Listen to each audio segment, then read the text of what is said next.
يا لغتي عربية حسبي بأنك منطقي وبياني پر کوئی فرق نہیں پڑے گا کیونکہ یہ علم میں لوگوں کو دکھانے کے لیے نہیں حاصل کیا۔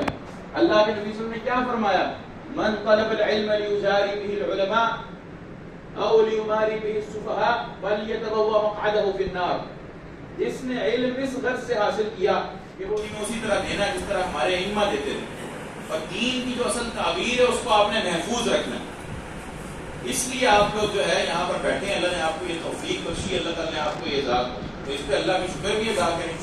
اور اللہ کا شکر ادا کرنے کے عملی طریقے بہت سارے ہوتے ہیں۔ عملی طریقہ یہی ہے کہ آپ کو جو موقع ملا اس سے بھرپور فائدہ ہوگا، بھرپور محنت کریں انشاءاللہ، کوشش کریں گے نا انشاءاللہ، ہمیں معلوم ہو جائے کہ وہ کس نعمت کے سائے تلے اپنی زندگی گزار رہے ہیں، تو شکر کرتے ہوئے نہ تھکیں۔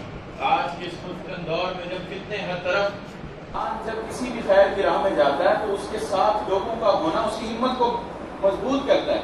بس اوقات انسان کی جو صحبت صالحہ ہوتی ہے وہ خیر کی طرف اس کو لے جانے میں معاون بن جاتی ہے۔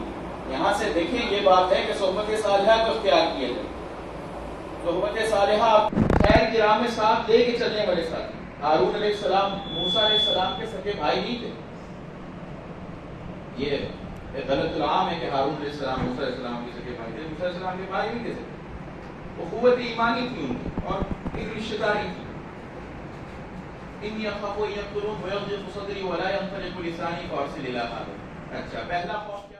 يا لغتي عربية حسبي بأنك منطقي وبياني عربية قلبي وروحي أحرفي ولساني عربية حسبي بأنك منطقي وبياني عربية قلبي وروحي أحرفي ولساني عربية ثم الوصوف تضيع في أوصافك فبك استباح الشعر يشدو أعذب الألحان يا روعة